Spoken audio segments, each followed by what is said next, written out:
Hey, y'all.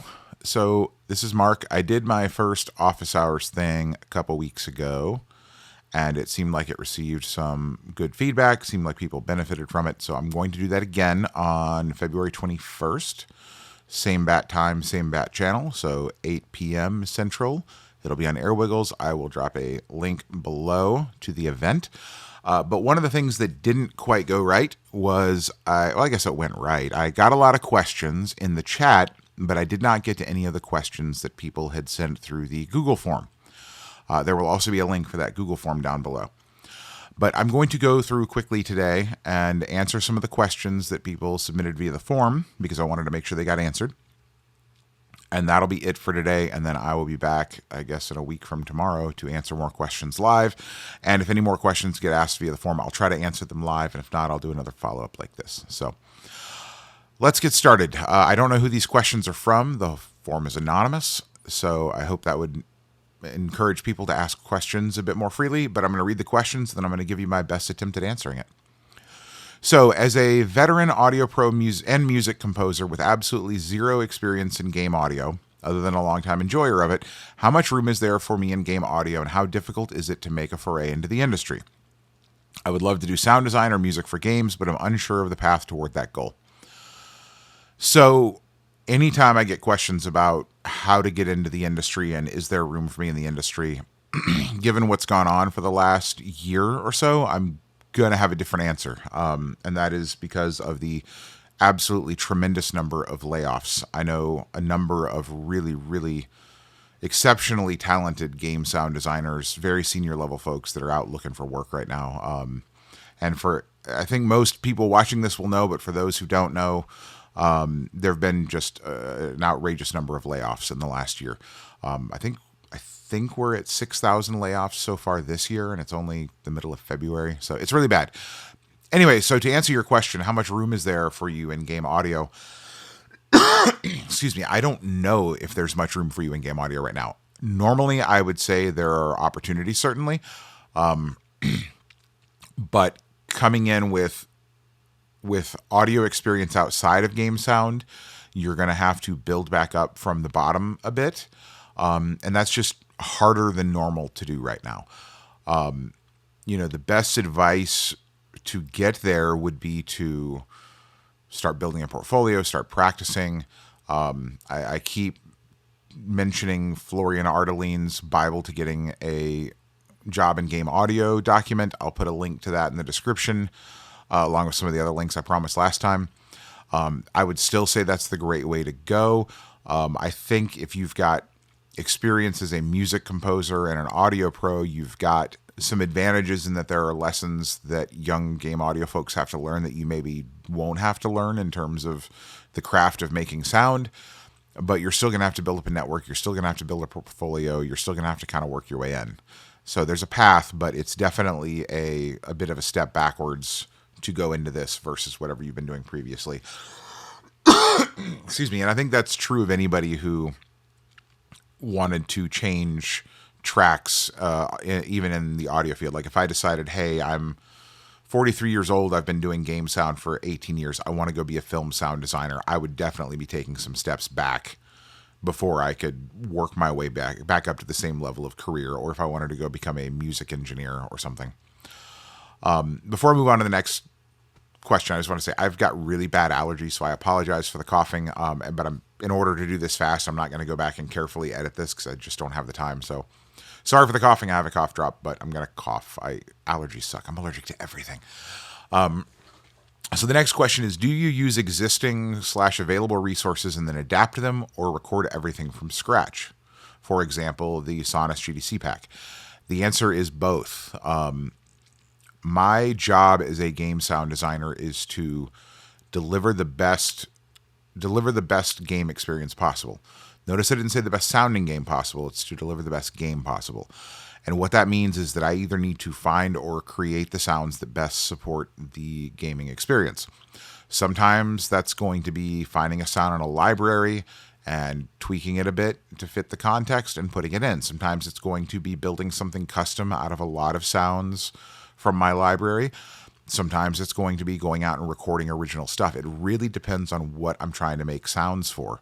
I've found that with a lot of Foley style sounds, and I don't call them Foley because well, I guess I do sometimes perform them in picture, so technically, but I'm definitely not on the level of like a Joanna Fang or a real Foley artist. But, but for Foley style sounds, sometimes it is easier to just grab a prop and get in front of a microphone and record it to a video of gameplay. And I have a couple boxes of props in my garage that I use for things like that. I've got like, leather jackets and jeans and shoes and all sorts of little odds and ends I found that make sounds. And I sometimes raid the kitchen and other rooms of the house and steal stuff. Because sometimes if you're building something that is like that, it's just easier to record it. I definitely feel like if there's a trend, it's that things that normally a Foley artist would do on a film seem to be the things that are a little easier for me to just record rather than try to design something. When it comes to guns, explosions, other things, I often am building from library material. It's great when we have a chance to go record, but to record bigger things like that tends to be a lot of time and money involved. And also, I have the attitude that, I'm not going to go get a better gun recording than a Chuck Russum or a Frank Bree. So, if we need something custom recorded for a project, maybe we hire them to do it. But, excuse me. I think my time is probably better spent designing with the assets I have. So yeah, to answer your question, both. If you're a young person, and I don't know if you are, but if you are, I would say the right combination is to build up a library however you can. Using the GDC packs from Sonus is a good starting point. There are a bunch of other free libraries out there. And then pair that with a little handheld recorder so that you can record some of your own stuff too to augment what you have. And use the two. But I would imagine most game sound designers probably have a similar answer to me, which is pull from the library as you can and then go record the stuff that you really need. Okay, so the next question is, certain weapons in the original Halo trilogy had this characteristic metal ping layer, most notably the shotgun and the battle rifle. Any tips for recreating that high-end layer? Yeah, I've had to do this on some of the guns I've worked on.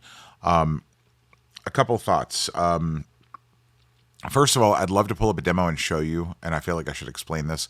I'm having a bit of a problem with screen sharing on this machine. My ancient, crusty old Mac that's 5 years old, I need to get a new one, and I'm planning to get a new one in the spring. But every time I screen share on any video recording or like Zoom or anything, after about 5 minutes, I get a kernel panic and my machine just hard crashes. So I've been trying for quite a while to fix that. I have not figured it out. It's driving me crazy. So that's why I'm not doing a demo to show you this. But hopefully once I get a new machine, I'll be able to fix that. I've even wiped and reinstalled the OS, and I have not been able to get this to work. Fun times. So anyway, so some thoughts on kicking my desk. Some thoughts on getting that high metal ping layer. So first of all, you're probably not going to find that in any like gun Foley recording. Those really exaggerated metal pings are usually coming from other stuff. Search whatever library you've got. Search for like metal impact, metal ping, metal with, I would put the word ring out, either RINGOUT as one word or ring space out. You'll find some stuff. You obviously want higher pitch stuff. You can go around your house or wherever you live and try to find sounds that kind of have that. Start banging metal things on each other and try to find stuff that gives you that kind of sound. But you want to find something that's kind of got that quality, and it's definitely a sweetener. It's not something you're generally going to find in a lot of gun Foley recordings.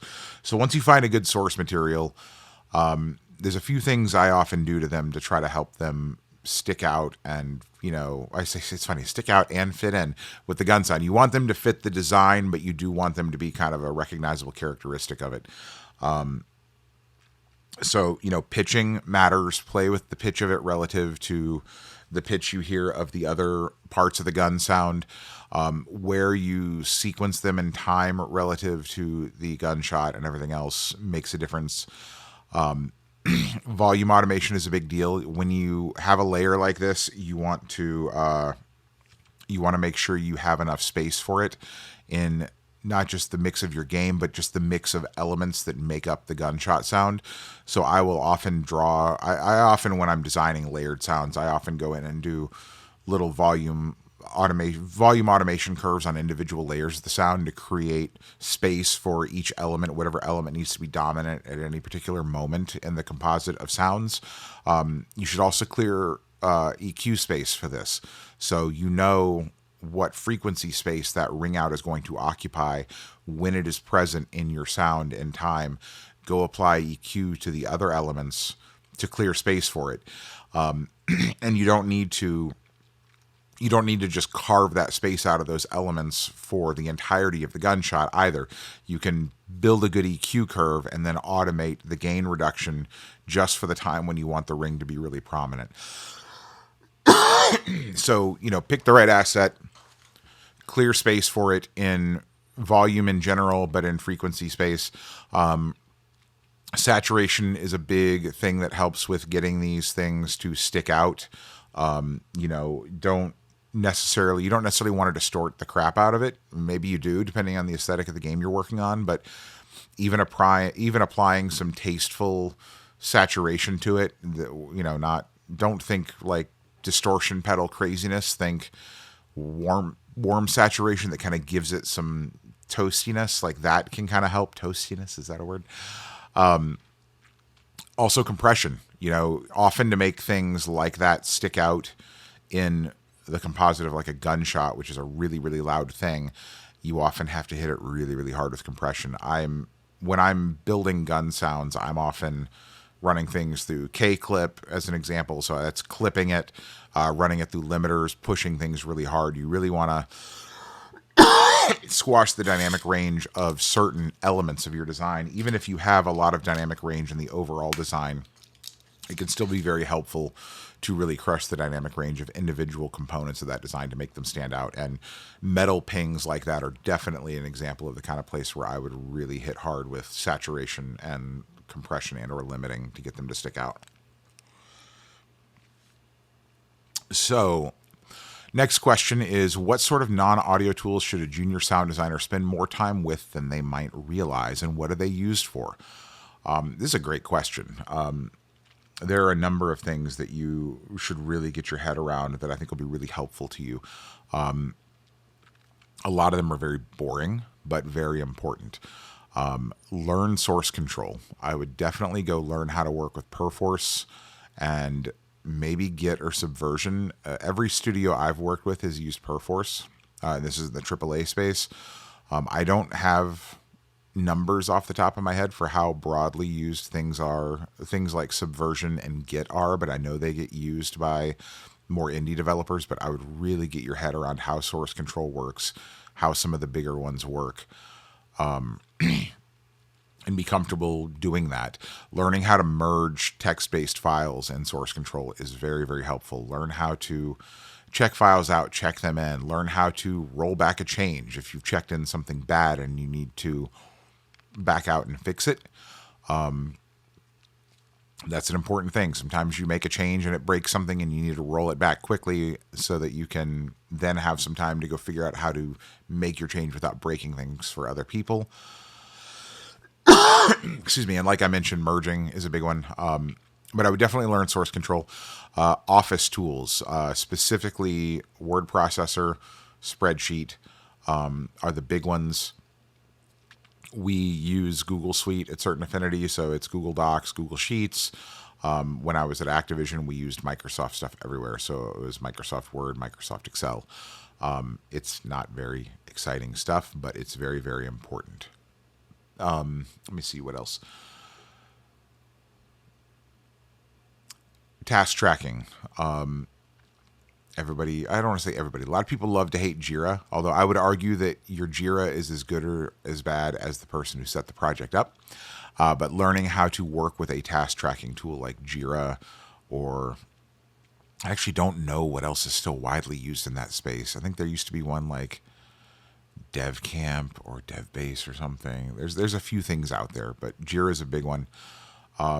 Having a basic working knowledge of how to get on calls with Zoom, Google Meets, Teams, etc. That seems really obvious, but it's worth knowing how to do it, because depending on who you're working with, you never know what your kind of tools you're going to get onto. And then beyond a specific tool, A couple of ideas I think are really important. Learn how to manage your time effectively. Learn how to manage your own tasks effectively. I tend to work with little checklists that I write up. Different people have different things that work better for them. Learn how to organize your inbox and email and not lose emails. Learn how to organize your calendar. All these things are really, really important, and we don't necessarily talk about them a lot. And there's a limited amount of depth to some of these, but knowing how to use them is really, really important. Next question. What sort of tricks can we use to force ourselves to not take criticism as a personal attack on our very souls? Is this a fool's errand? Oh, I wish I had a great answer for this. I think it's maybe a fool's errand. I think it really depends on your personality type. I know some people who take criticism in stride and it doesn't bother them that much. I know some people for whom criticism is a spear through the heart and they get really aggressive and they may lash out or get really resentful, which is not great. Personally, I tend to take criticism kind of hard, quietly, but I try not to broadcast out that I'm feeling bad about it. I've never quite developed the thick skin that I think some of my peers have. But I also try very hard to hide that I don't have it because I still need to get the job done and make the client happy, whether the client is a studio we're working with or whether it's just the creative director on the project I'm working on at CA. I don't know if there's a good answer to this other than it may be a fool's errand for you. It may not be. I think the things that I hear people say are often to remember that it's work, that it's about making the best game. It's not a judgment of who you are. I know there are some other phrases I commonly hear said, but I got to be honest, I've heard them all, and it's never really lessened the fact that it hurts when I get negative feedback. So I don't know. That's the best I got. It's a good question. I'd love to hear answers from other folks. Maybe I'll go throw this one up on Twitter and see if some other game audio folks want to chime in. Okay, so next question. How do you break down priorities on different assets in terms of where to experiment and really design something new versus just making the sound work and getting it in game ASAP? So I got a couple thoughts on this. A really quick answer is if another discipline, particularly design or engineering, need an asset in the game to iterate on gameplay, I will make something fast and get it in ASAP. I do not want to be holding them up. And while generally audio is downstream of everybody else in terms of the hierarchy of how things get done in game development, there are important considerations when it comes to game design where audio provides critical feedback to players, and it's really, really important for design to be able to iterate and have sound to do so. And it gets tricky because I have also met designers who I feel rely on audio as a crutch at times to make things fun that aren't fun. And they think, oh, it'll be fun once we get the sounds in, or it'll be fun once we get the music in. And that gets really tricky, and that can sometimes mask a weak design and not really mask it that well, in my opinion. But also, sometimes they need certain sounds to build the core gameplay loop or to build an encounter and have it actually function correctly. So if you're in a situation like that, get something in ASAP. As far as priorities of where to experiment and design something new versus just making something work, that's a harder question to answer because it's really dependent upon the type of game you're making and what the vision is for the game you're making. If I were making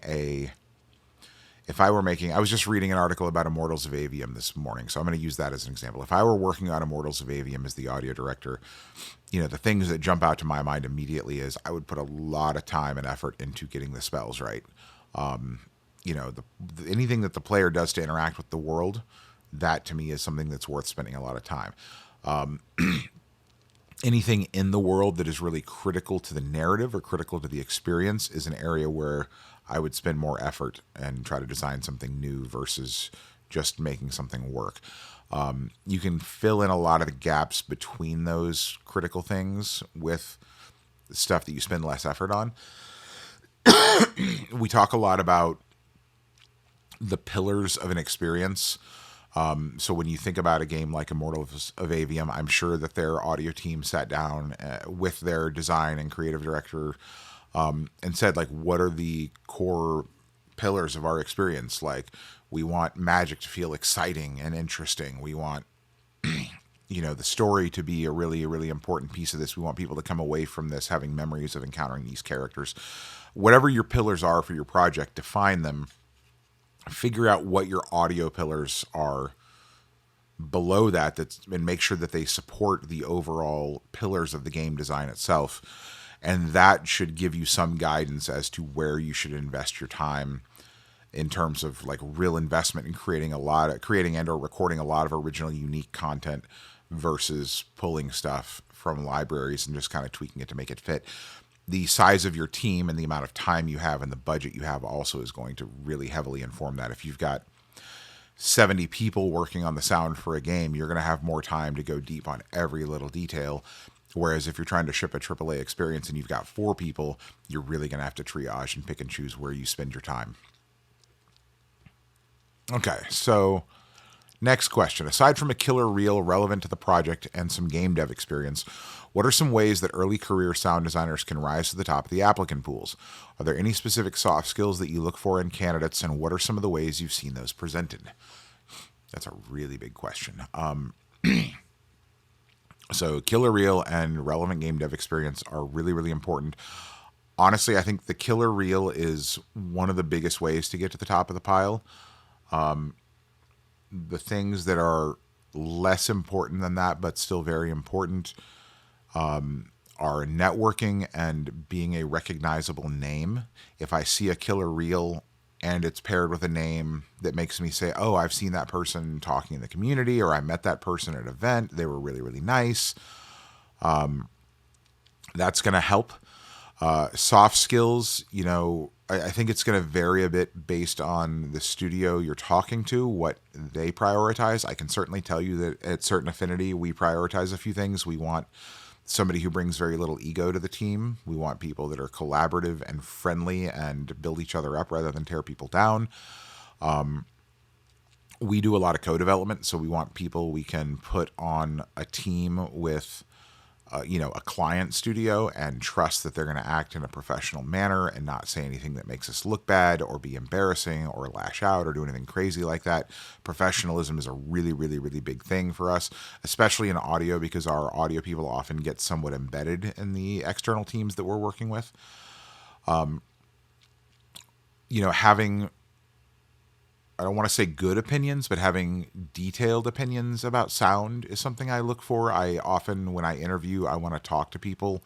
I guess this is getting more into interview and less about rising to the top of the applicant pool. But things I think about in the interview process are, is this person listening to games, films, whatever media interests them, and are they analyzing it and forming opinions about it, and can they communicate those opinions? And even whether I agree with them or not, are they articulate opinions that are rooted in some sort of analysis and reflection?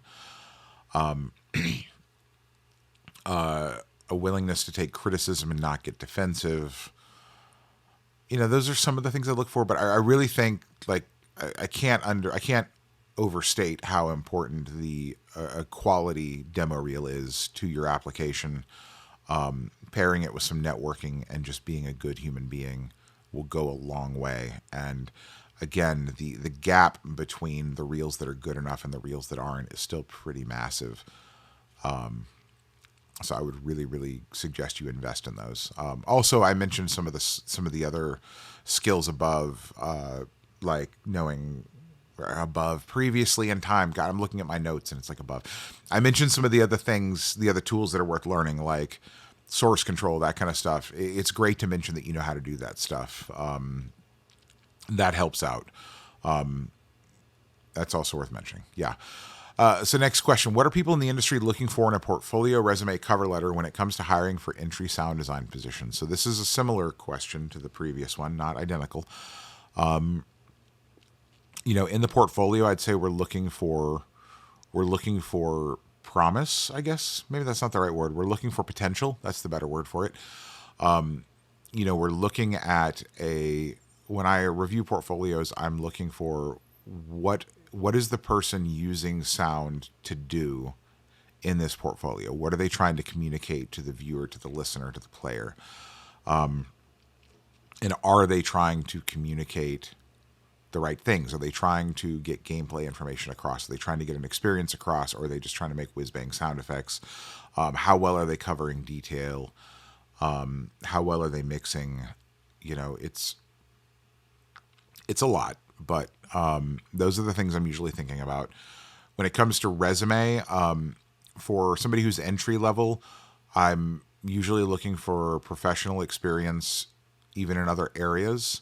Like, if you were a manager at a fast food restaurant, that says something to me. That says you can manage people and you can deal with stressful situations. If you worked in a data entry job, that says to me you've probably got a lot of attention to detail if you were able to thrive in an environment like that. So don't, at least in my opinion, I wouldn't discount that kind of experience if you don't have much game industry experience previously. Cover letter, my opinion on that has evolved a bit. I used to say that you should express some enthusiasm for the company you're applying to, and nowadays when I read that, I almost feel like it's kind of patronizing. I don't know, it's weird. It feels almost par for the course for somebody to say, hey, I really like the games you make, or whatever. I would say the things that would wow me are somebody who showed that they were interested in growing as a creative professional, somebody whose enthusiasm really comes through. That's big. And the cover letter is a place you can show that. The resume is a place you can show that. Talking about whatever additional projects you're working on, showing whatever ways you're growing your skill set. And just, enthusiasm, kindness, just eagerness. I'm kind of saying the same thing 3 times in a row, but those are the things I would say in your cover letter. Highlight your skills, highlight what you bring, but also talk about your eagerness to grow, where you think you can grow, and how your growth can help us as well, if that makes sense. Okay. Next question. In a game engine, how can I create echo on specific enclosed areas? For example, large rooms, caves, tunnels. Do I have to record new sounds for gunfire, steps, talks, or is there a dynamic way to do this? Okay, so every game engine and middleware combo, or in lack of middleware, and you're using audio, using custom rolled audio tech, whatever. Every situation is going to be a little bit different on this. Speaking from the perspective of Unreal and Wise, or even just stock Unreal, generally you have some way to implement reverb in game. And you can use that to create reverberation in enclosed areas, in outdoor areas, delays, whatever. You don't have to record new sounds for gunfire, steps, etc., or dialogue to make that work. What I would say, though, is I still, in the year 2024, have yet to meet an in-game reverb that I love. So, depending on what you're making and how widely it's going to be reused across your game, maybe bake the reverb in. If you have sounds that are going to be specifically used in a very specific place and not used anywhere else, it's not necessarily a bad idea to bake reverb in, but you do want to make sure you do it in such a way that it matches the in-game reverb well enough that it doesn't detract from the experience. And this is kind of a balancing act. But obviously you can imagine that if you were to try to recreate gunfire or footsteps or dialogue for every reverberation scenario in your game, the amount of asset creation involved in that would just get way out of control. That's way too much to do. You can't scale that unless you've got 70 people to throw at your project. So I generally try to create sounds that are not completely dry, but have just the tiniest bit of early reflection reverb on them. and not too much room beyond that. And I find those tend to sit pretty well in a lot of environments when you mix them in game reverbs. I also tend to use, for whatever it's worth, I tend to use a lot of convolution reverb in game. I'm a big fan of sampling real spaces. I'm also a big fan of creating reverbs using plugins and importing the impulse responses into the game engine rather than using runtime reverb, for whatever it's worth. But again, if you have sounds that are going to be in a specific case, specific situation, and not used elsewhere, maybe you bake it in those cases. With the example of guns or explosions, or maybe if you have some other kind of transient, really critical sound to your style of game, maybe you do a handful of variations for specific spaces. I've certainly worked on games where we were doing gunshots with sets of tails that would swap out for particular guns depending on the kind of environment you were in. So we would have an interior small, an interior large, and an exterior version of a tail as an example. And that would be just the tail layer. So that one layer would swap based on the context while the rest of the gunshot would stay the same. Those are some different ways to approach it. There is no one clean answer to that question, but there you go. Oh boy. Okay, this next question's a big one, and one that I'm thinking about a lot lately. So, in this period, we are witnessing several waves of layoffs, which, in addition to being disheartening for those who have lost their jobs, I believe could discourage those who are trying to enter the industry. In your opinion, what changes do you think the recent developments in the video game industry might bring regarding sound design, e.g., more specialized work, less work, more outsourcing, etc.? Man, I wish I knew. I wish we all knew. This current situation sucks. I've kind of lost count, but I think we're like around 15 to 16,000 layoffs in the last year. I certainly know of a lot of really good audio folks that are out of work right now. And I don't know what's going to happen. I feel like I'm still waiting to see what this means for the industry as a whole before I can really derive what it means for audio people specifically. But certainly some thoughts I have about the current landscape. I think it's really not a good time to be trying to get into this industry. And I feel bad for anybody who's trying to get into game sound right now. And if you're wanting to get into game sound and you have time to wait, because again, like, I've heard of people, I like to mention a certain gentleman I know who spent 7 years trying to get into game sound, and he finally got in. And he is, as far as I know, doing quite well. So, but 7 years, took him 7 years, right?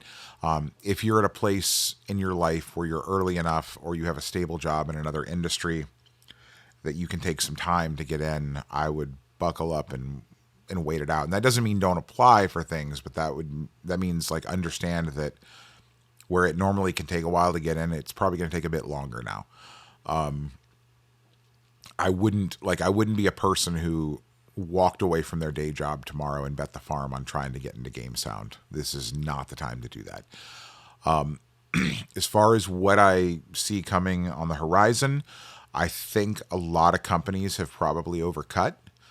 I say this and I should preface this by saying, I say this as an audio person who plays a lot of games and reads all the major news blogs every day. I'm a little bit of a game industry news junkie, but I'm not a business person. Like, I don't I don't sit in rooms with executives and investors and talk about this stuff. So I don't know what they're thinking. This is just me as a bit of a person who watches from the sidelines and has a fascination with it. I think a lot of these companies probably overcut a bit. I suspect that as time goes on this year, a lot of companies are going to realize this, and they're probably going to start outsourcing a fair amount of audio work to try to make up for the gaps.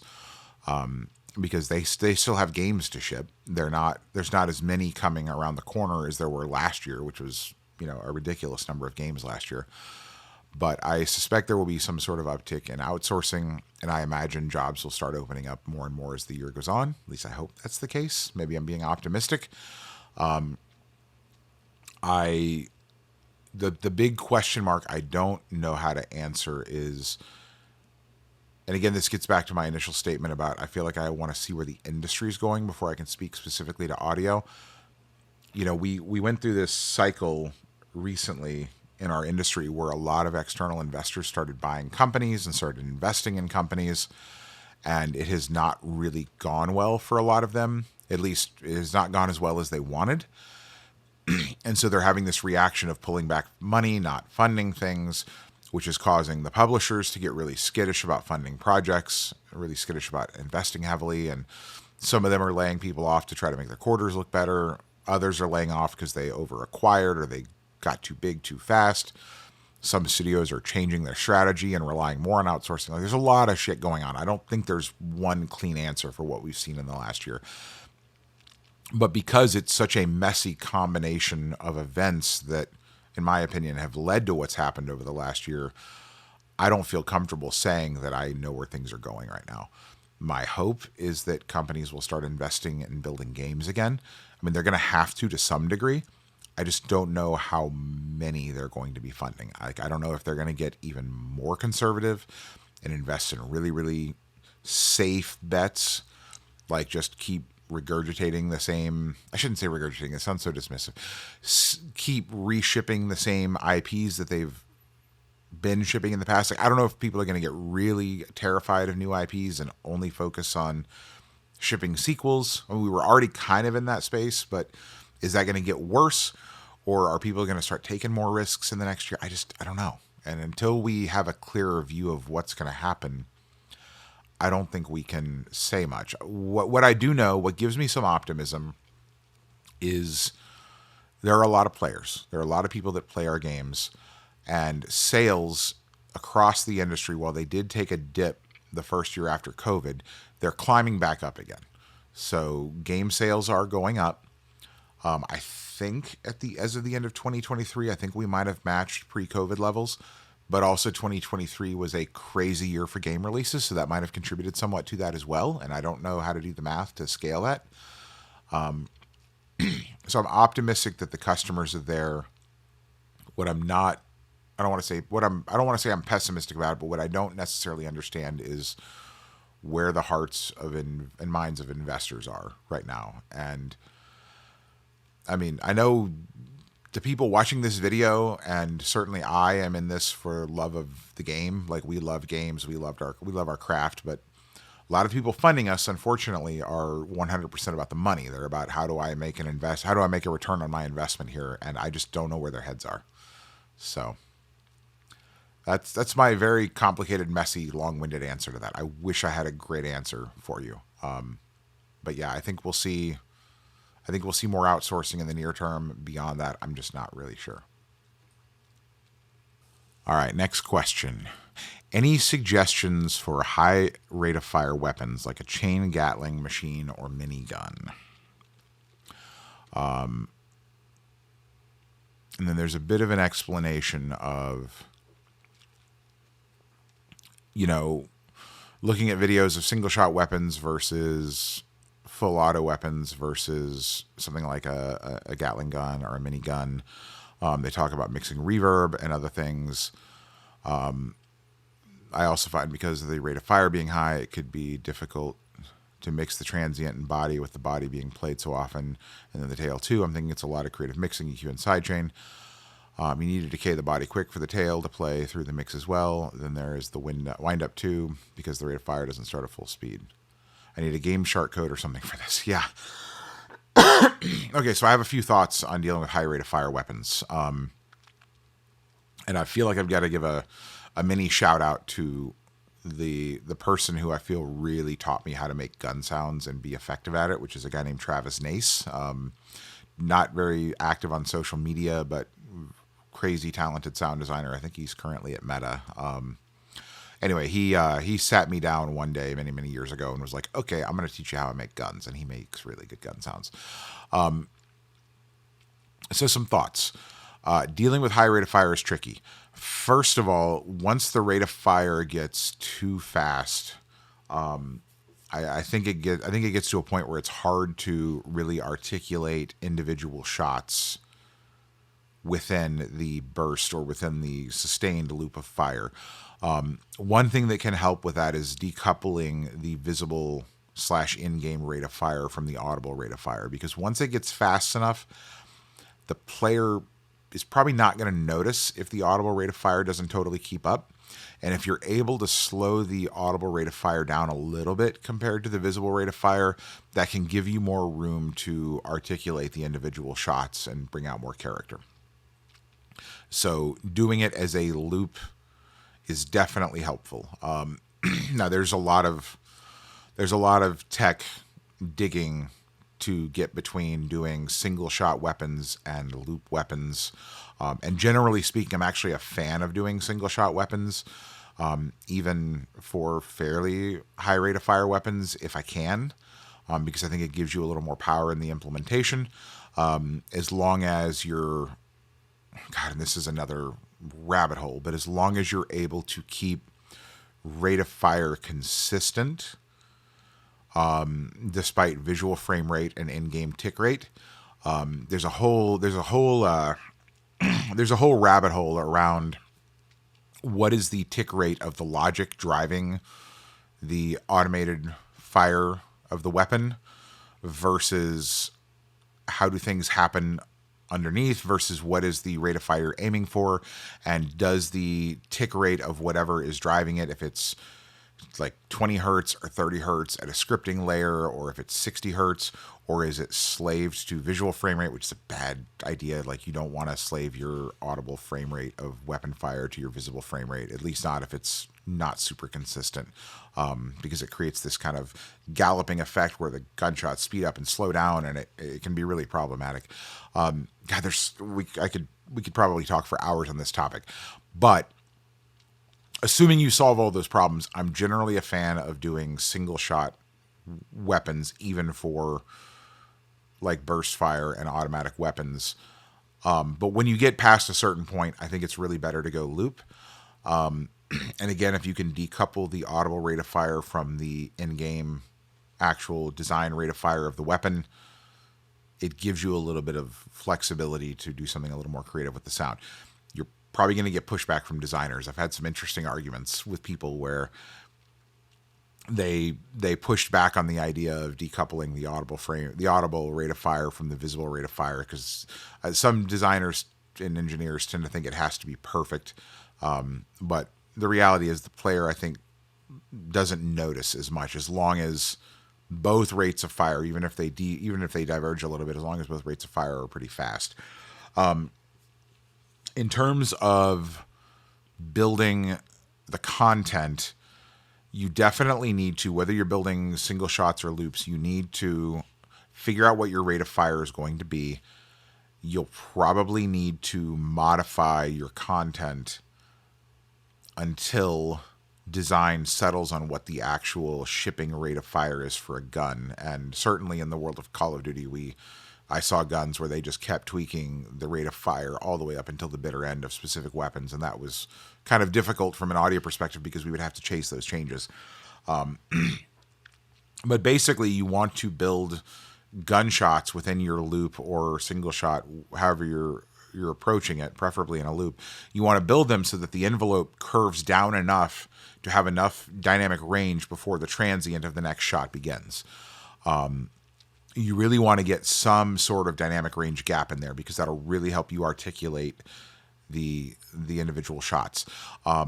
There are other things you can do. You can, use metal elements to kind of make those stick out, but you want to have a really characterful transient that kind of carries it and is the thing that the player latches onto and hears, that says to them, oh wow, this thing is moving really fast, and I can hear it kind of going really quickly. I've never been in the presence of a real world minigun. I've heard recordings of them, and they sound like the loudest vacuum cleaner in the world. They're so fast, it's hard to hear any articulation in the shot. And the problem with that is in a game sound or even a film sound context is we have a limit on the amount of power we can create for our players with sound, in terms of like if you've been in the presence of real guns firing, they're awesome in the sense that they create awe, right? They're a very incredible experience to hear in person, but a lot of that experience is the base of the gunshot hitting your body. It's like a physical feeling more than an audible thing. But when players are playing our games and they're firing guns in the game, they're not getting that kick to their body. They're not feeling the shockwave coming off of that gun. So we have to deliver most of the power with audio. And, you know, I'm sure being in the presence of a minigun is a very awe-inspiring experience because it's probably shaking you like crazy and it's super loud, but we can't do that. So you really need the articulation and the character to kind of sell the intensity of it without being able to literally shake the room the player is in and make them feel like they're in the presence of a weapon like that. So yeah, think about the envelope of the individual shots. You want to kind of have it sharply cut down after each shot so that you have a little bit of dynamic range to jump up for the next one. As far as tails of the shot and reverb and stuff, I often don't even use reverb on gunshots until you get to the last shot of a sequence. So I would build a reverb tail or build like a last shot. I've done this before. That actually activates the reverb in the space or that has a pre-baked reverb on it. Because if you have that reverb playing while your super fast rate of fire automatic weapon is playing, it's just going to muddy things up. It's just more mess to deal with. You could also, I guess, use an RTPC if it'll move fast enough. I haven't tried this, that's why I'm saying if it'll move fast enough. You can use an RTPC to reduce the reverb send and then just have it curve up on the last shot when the player releases the trigger. That would be a way to do it. But certainly if you think about it in terms of mixing it in a DAW, which I've done before for like mock-ups and stuff, like the reverb send on a track of an automatic weapon in a DAW when mixing something linear, the reverb send is like at negative infinity, and then I pull it up at the very end to have it ring out. And I might pull it up a couple shots early if I want to get that kind of thing, but that's a technical term, the thing. But yeah, you want to keep the reverb out of the way. Things like EQ are very, very important. You want to make sure that every element, it's everything about gun sound design, but it's even more important because you really want to make sure that all the elements of your shot fit together well, are super punchy, super fast, get in, get out quickly. And then you want to get them out of the way. If you're taking a weapon that can be fired single shot and auto and burst, like there are some weapons in first person shooters that can do that. I've often taken advantage of, and again, this is a trick I learned from Travis, I think. I've often taken advantage of voice stealing so that when each new shot plays, it kills the previous voice, or it kills the voice 2 voices back, so that you don't have a bunch of those body layers that really stretch out over, half a second or a quarter of a second or whatever. So you don't have those muddying up the mix. So you really just get transient, and it keeps hitting really, really quickly. And then on the last shot, or maybe the last 2 shots, you let those bodies and then the tails ring out. A lot of it's just about getting stuff out of the way while the shots are happening, and then bringing them back in at the end of the sequence of shots, if that makes sense. Then there's the wind-up, too. You mentioned that the rate of fire doesn't start at full speed. I'm guessing this is a specific case you're dealing with. That would be a case where I would definitely look at, like, voice stealing, or maybe having... Could you use I wonder if you could use, like, a timeline RTPC sort of setup where you're enveloping out the shots, but as the rate of fire increases, the curve starts moving back into the body of the shot until it gets just back to the transient, to give you some space, but to have that enveloping out happen in such a way that it creates that articulation. Maybe you could find a way to do that.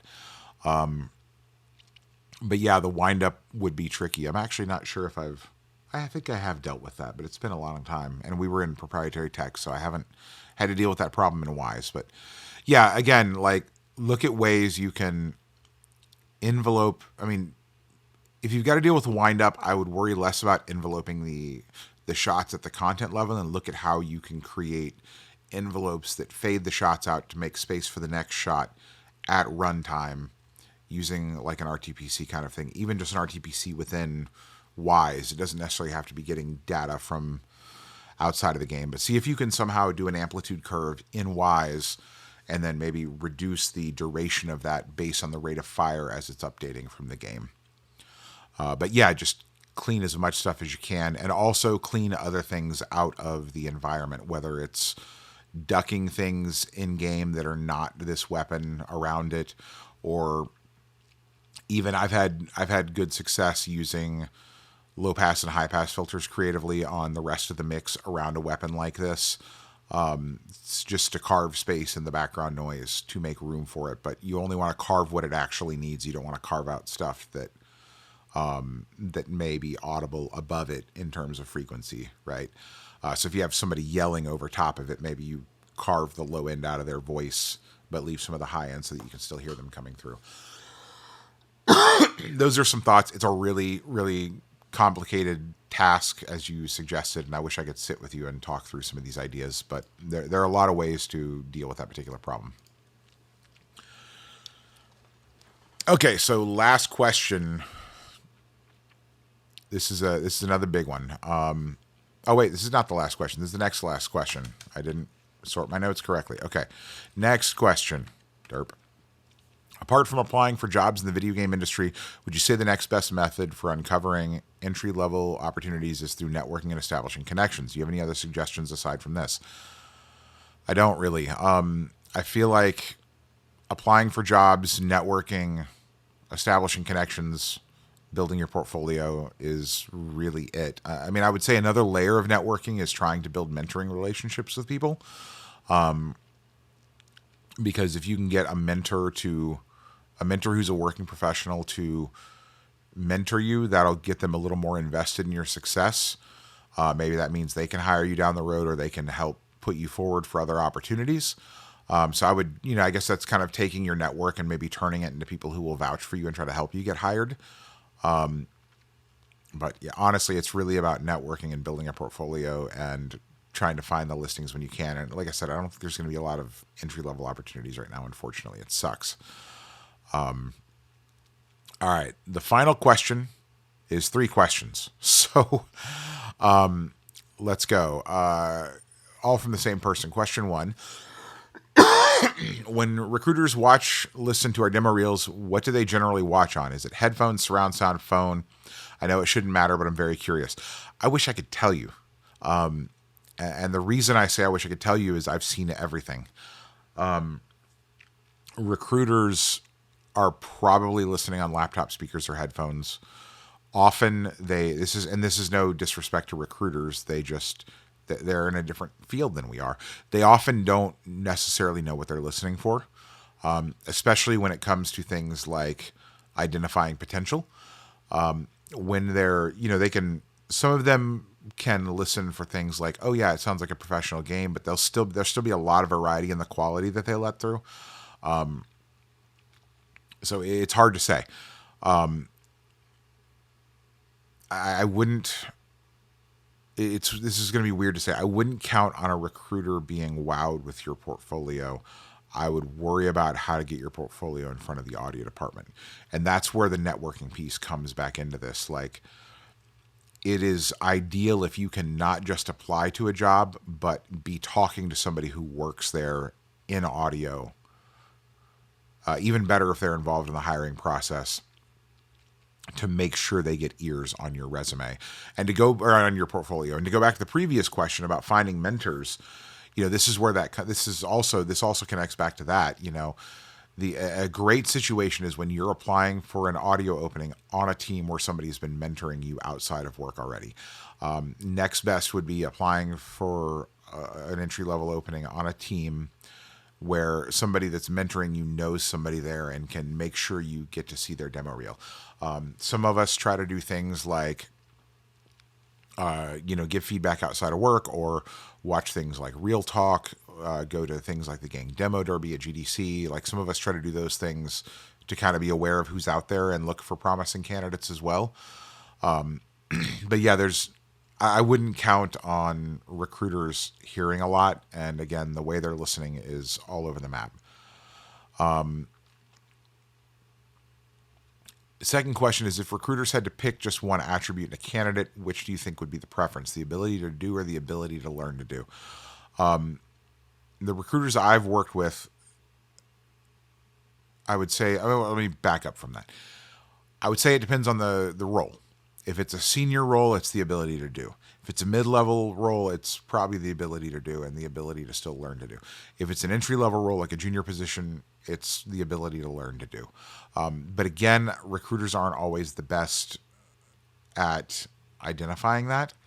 And some recruiters are. I feel like it's very important for audio hiring managers to work with their recruiters at their studios to educate them on what they're looking for. And that's something I do at CA. It's something I did at Raven when I was there. I got to know the recruiters and I tried to communicate to them what I was looking for. And I also tried to watch as many reels as I could, or I would get big dumps of reels and split them across the audio team and have everybody listen to them, and raise the ones that were worth all of us looking at as a group, to try to get to the bottom of that and get things through. Because again, it's hard to trust recruiters to do it simply because they're not audio professionals. But yeah, that's my answer to that. And then finally, how many non-audio people does my application pass through before it will reach someone who gets it? I asked because what an audio person sees and what HR sees are two extremely different things. Yes, as we've been discussing. It's hard to say. It depends on the studio. At CA, it goes through one person before it gets to the audio department. At Activision, I think it went through two. But it's going to vary by studio, and I don't really have a good answer to that. Again, I'll say that it's really important to be pursuing it from multiple angles. And the ideal scenario is when you're not applying to a job cold and just hoping to get through a recruiter. The ideal scenario is when you're applying to a job and somebody there already knows you're applying for it. Somebody in audio there knows you're applying for it and can say to the recruiter, hey, make sure you pass this person's reel through to us. We want to look at it. Or have somebody that's mentoring you or knows you that can help get you connected to somebody. I feel like a lot of the job getting for more entry-level roles happens in that way. So that's all the questions I've got for today. I will keep monitoring the forum, and I'm going to go advertise it again. And if any more questions come up, I will try to answer them during the next live session. But if not, I'll do another one of these follow-up videos and try to get to the questions and clear the queue. But I hope this was helpful. I hope you all are having a wonderful week, whatever you're doing. And I will see y'all on the 21st. Thanks.